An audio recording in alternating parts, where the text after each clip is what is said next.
Hi, and welcome to my barefoot running challenge. Over the next few months I'm going to try and go from running in normal shoes, which I've been doing up until now, to running barefoot. I've got a half marathon booked in Brighton for February the 20th, so my aim is to transform myself by then and run that half marathon in good form and finish in a pretty good time, all barefoot.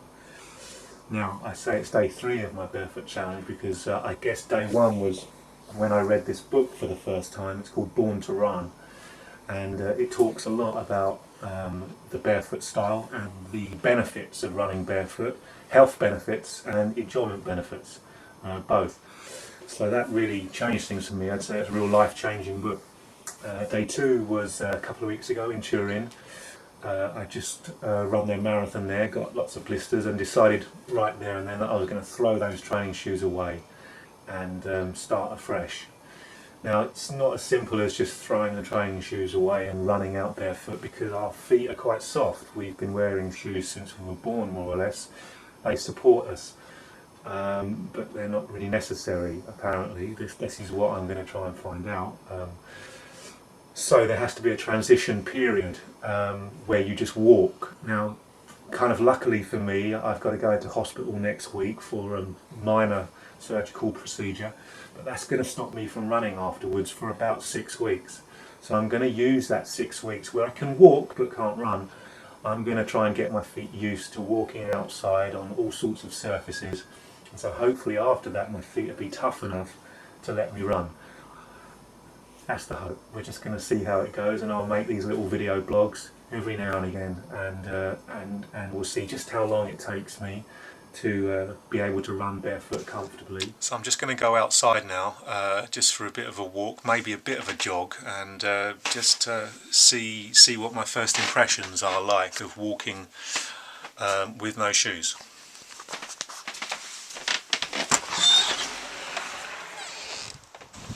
Easy enough on concrete. Now we're moving on to, oh, this hurts a bit. It's not too bad, but it's a bit gravelly. So after about 20 seconds of walking on that gravel, feet really hurt quite a lot. I'm onto a bit smoother path now. But you can see the issue is with soft feet is that a lot of stuff sticks to it. There's also the issue of fallen debris and hawthorns and dog poo. You have to watch out for all of that. So maybe up on the main road, which I'm going to, the surface will be a bit smoother, because this is quite harsh.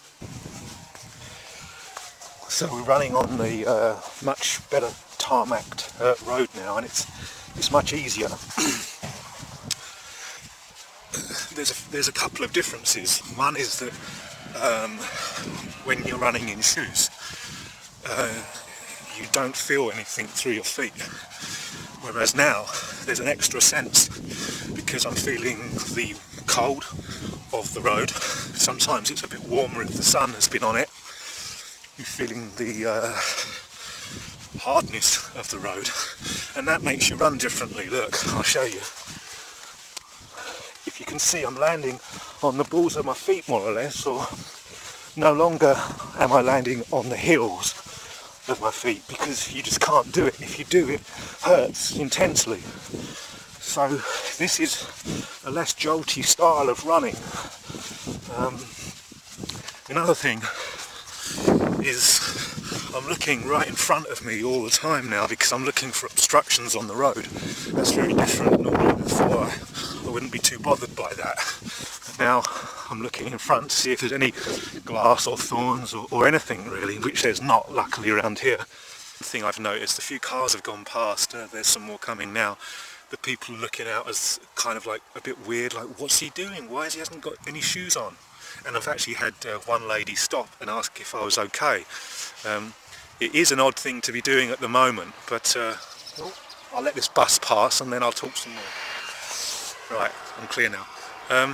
Last year there were 4 companies that were making the barefoot style training shoe. Now that's a training shoe with no padding whatsoever. I've got some of those, I'll show you those later. They're good for trail running, but maybe I don't want to go that route on the roadway. But so last year there was 4 companies doing that. This year there's 64. It shows that there's a vast interest around the world in doing this. Let's let that car go.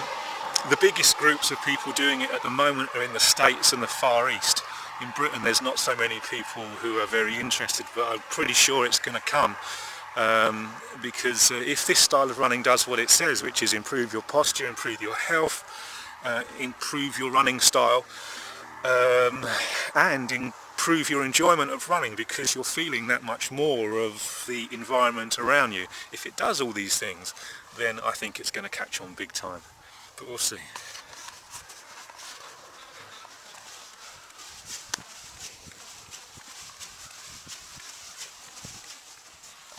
So one thing that does happen also is that you pick up, because the feet are so soft, you do pick up a few stones. You've got to keep stopping and wiping them off, but luckily there's this time of year there's puddles.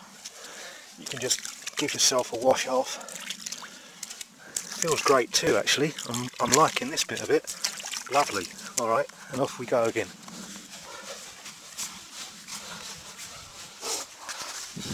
So a couple of other things to note. One is that I'm not really losing much speed running with no shoes. This is kind of the speed I'd be running if I was wearing training shoes. So that's a positive thing. Less positive is, as you get a bit more tired as you're running, sometimes I drag my feet, you know, like the tips of my toes might drag across the floor now and again. Whereas if you do that when you're barefoot, it means your skin is dragging across the floor. So you've got to be much more aware of where you're putting your feet. You can't be quite such a lazy runner when you're going barefoot. This is not a bad thing. This week it's Saturday now, and this week I've run 3 half marathons and I feel fine with it. So I'm used to doing that sort of distance. And now I'm going back to the stage of really starting out again, and it's quite difficult. It's quite difficult to, you know, only run for a kilometre at the most, and I'm doing too much now. I mean, they recommend that you only do 200 metres first of all for the first week or so of going barefoot outside. My feet feel, I feel I could go on, but I have this knowledge that you shouldn't be doing too much too soon. My feet just here, in here it feels like I've got stones embedded, but there's nothing there. As you see, it feels like there's something there. I think it's probably because they're getting bruised now. They're probably getting bruised, although there's no sign of it. So you have to be aware of this. I definitely think there's the 2 main things of this going barefoot is one is toughening up your feet, but 2, you've got to be mentally strong enough to forget about all that you've done before, all the mileage, and you've got to be prepared to kind of like go back to zero again and start fresh. I'm lucky, like I say, I'm going to go into hospital, so I couldn't carry on as normal anyway, so I've got no choice. So this is an ideal time for me.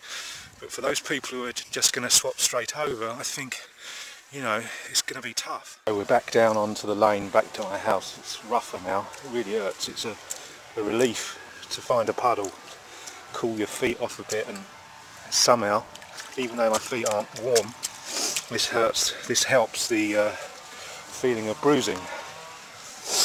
Oh, I'll tell you what, this is hurting about 5 times more than it did when I came up about 5 minutes ago, 10 minutes ago. I came up this lane and it was no problem. But now my feet have had a bit of a pounding. It's a limping job, I'm afraid.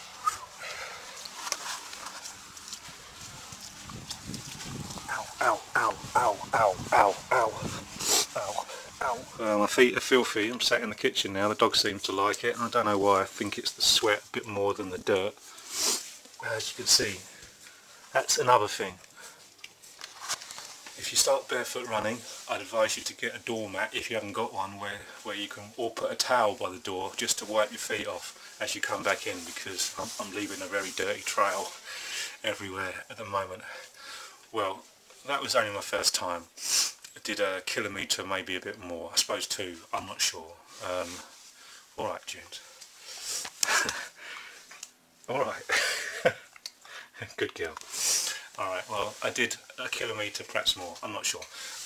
But it really hurt, and it's hard to see at this stage how I might do half a marathon. But that is a couple of months away, and so I'm going to give it a crack, and we're going to see how my feet can toughen up and how we go. At the moment it seems a bit far-fetched that I might be able to do it, but we'll see. Good girl. There's a good girl. Yes, you are. Oh yeah, you're a good girl, aren't you?